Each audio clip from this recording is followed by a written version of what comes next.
the fourth episode of the Childfree Goddess Podcast, a podcast made for and by a child-free woman to empower you in your child-free choice wherever you are in your journey.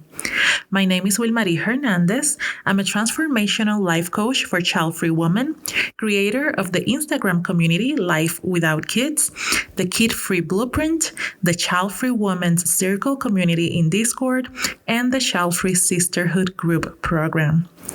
Before we start, I would like to invite you to take a couple of deep breaths, relax, maybe grab your favorite drink, and chill with me. I want this time we spend together to add good energy to your day. So last weekend, many people celebrated Valentine's Day. And the truth is that even if you don't care for it, because it is a commercialized holiday, there is a collective energy of love and romance in the air. So in today's episode, I want to share with you my child-free love story. To me, celebrating child-free love stories, including mine, is so important because I grew up thinking that this wasn't possible. Growing up, I always said I didn't want to have kids or get married when I grew up.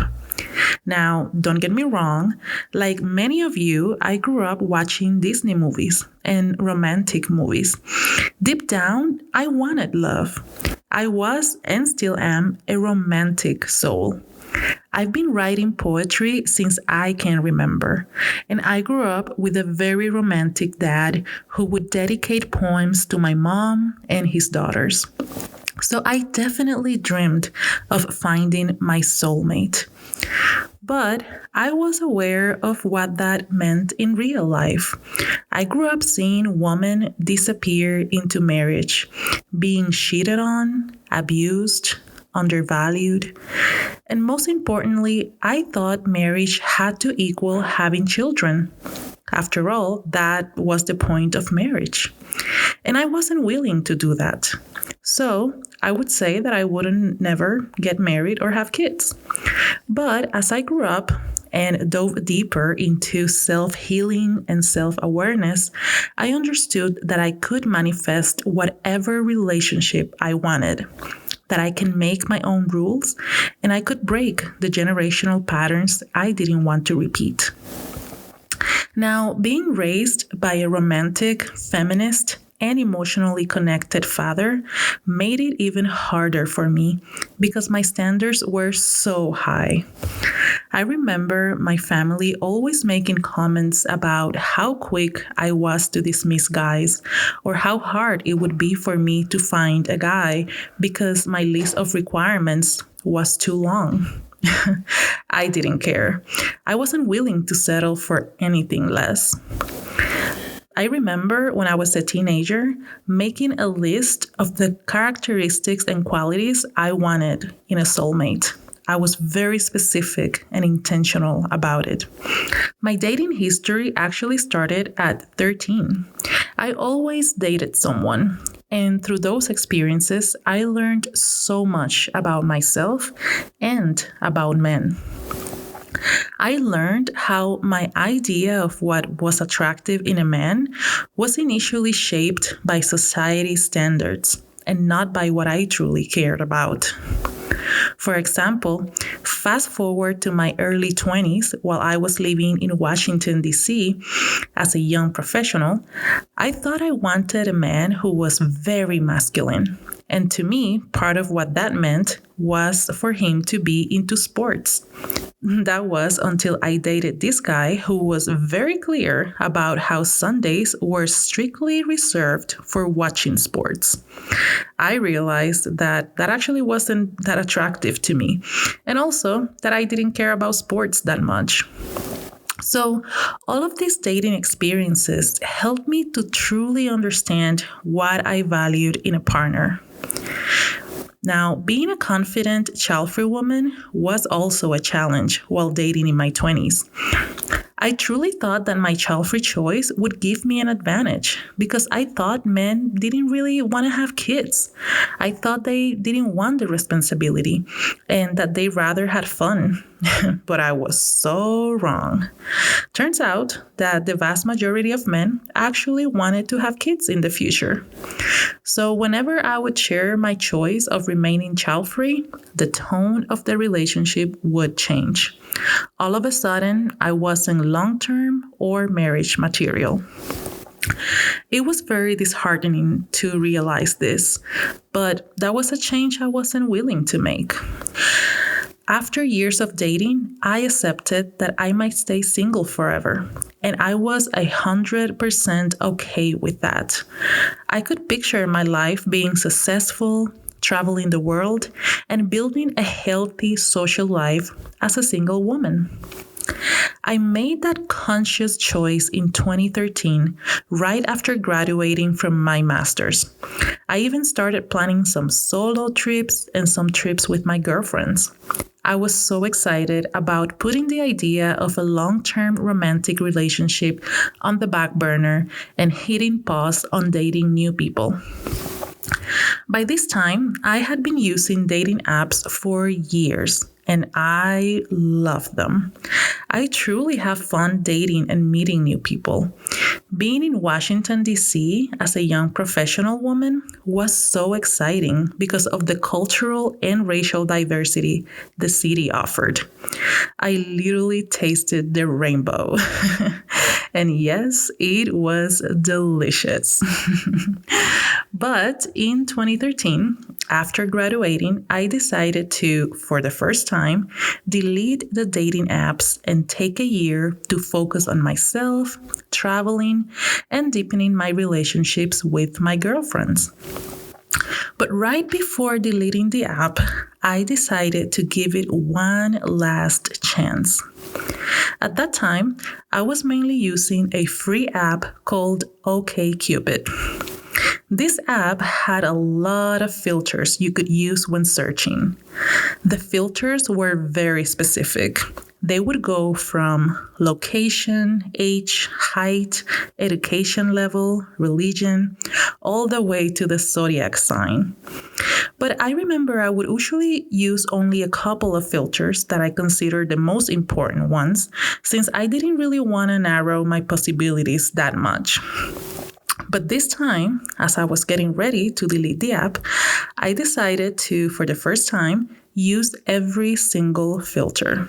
Income level, smoking preferences, whether they wanted to have kids or not, and even the zodiac sign. I remember selecting Taurus because I had read somewhere that it was a compatible sign for me, but I had never dated any Taurus that I knew of. When I was done with that long list of filters, I hit search and Ryan's profile came up. As usual, the first thing I noticed was his photo, and I was surprised by how much I liked it.